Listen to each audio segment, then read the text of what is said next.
So I think I would say that the show itself is not pretentious. Um, what I'm calling into question is the reverence of it that I see for, you know, within I don't even know if you call it a subculture. It's bigger than that now. Well, depending on your definition of subculture, but it's bigger than it was. Um, and and also in comedians that I feel like, rip it off in a way where it seems like they're borrowing from the greats, and I guess I feel like the honor is a little bit misplaced. um like, because I'd much rather watch, like Two-At Crew than watch Awesome Show, you know I mean, because that's like, you know it's like I feel like Tim and Eric, they just, going back to like, Tom Goes to the Mayor and shit, like they kind of box themselves in pretty early, and I feel like they've sort of always had to their shtick, it's sort of like the Tim and Eric, mystery world that they sort of like maintain in this way that's like, you know I don't think makes it funnier, like and you see, like, in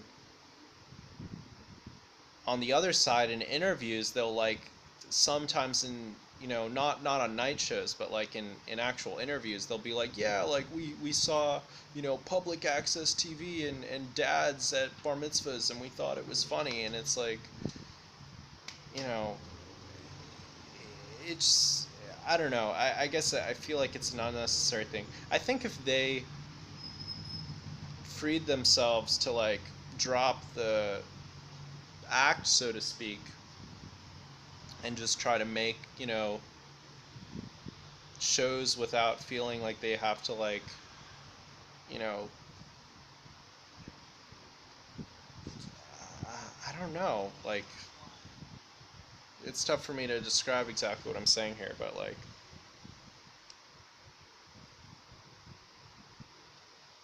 I think it has more to do with marketing than art, to have this sort of like Tim and Eric world, I guess. you know I don't think that in itself really does anything, or like how Eric is like always deadpan, always not playing a character, like every single time, like every character is just Eric. Like, it's like, yeah, maybe that's the funniest thing, but like, maybe you could try something else and it would be better, um it doesn't feel free to me, I guess. Like, I guess that's what I'm reacting to. um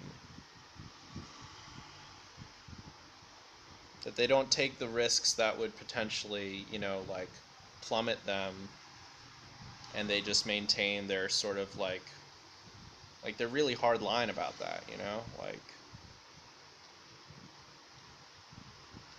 they're not really going to deviate from whatever, like, thematically is like keeping them kind of like in this realm of, like, you know whatever you want to call it, like absurdist, cringe, and kind of like, anti-humor, whatever. um yeah, that's it, really. I feel like whenever someone's like an idol, it's important to sort of challenge that and see what's really there. And I'm not denying that there is something there. I'm just trying to probe further at what that actually is and who's actually responsible for it. And again, I think it had to do with just how all those pieces came together. However, you know, I think it's super, cool and interesting how like so many Hollywood guys, just wanted to be a part of it because I'm sure they weren't able to give them that much money for their appearances on there. Um, you know, 'cause even in those first seasons, they were having, some pretty big names. Um, you know, and how they got that money. And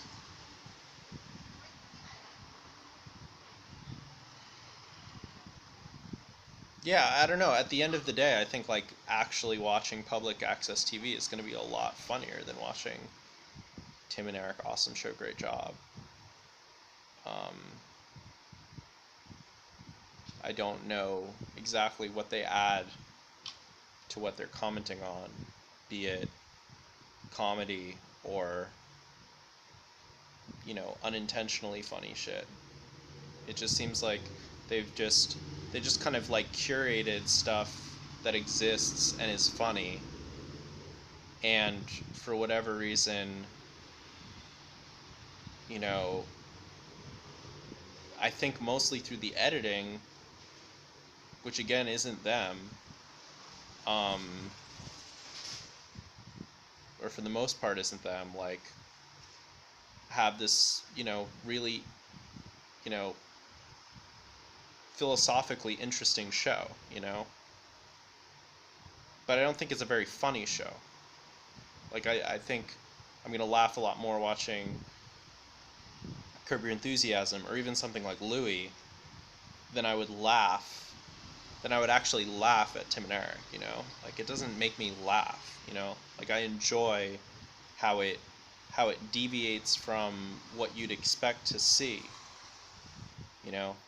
But it's like I much prefer watching Xavier Renegade Angel, Like I much prefer, watching even fucking The Needle Drop or YouTube, just like other shit where people are kind of more off the cuff and more, you know,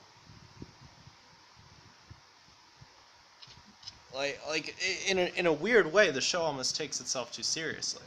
Is sort of really what I'm getting at. Um, and then everyone else takes it seriously too. I guess I kind of I don't know. Maybe I'm missing something. Maybe the show's just not for me, and I just, you know, thought because it was weird at the time, like I should have to say that I like it. Um,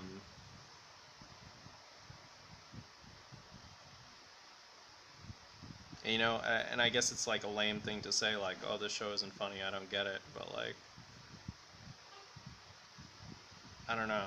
I don't know if I find this show that funny.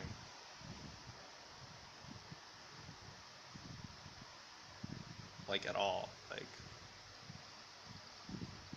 and I don't know if I ever did. I'll have to watch it after this and see if there's anything to get from it. It's like exciting. Like it's really funny to like joke about with people. Like it was really fun to always talk about Tim and Eric. Like we'd all see the new episode and then talk about it in school, and like that was great, And that's what they like to do too. I mean, it's always funnier to like just riff on something that you're seeing than the actual thing. Except for the video of the cat jumping through the window. That video is so funny. Just the caption. I mean the title. Yeah, you guys, everyone, look up. It's called "My Cat Is Fucking Crazy." I think it's like a huge video. It's on the important playlist. Um, yeah. Okay. Needle drop. Tim Heidecker forever. Great job.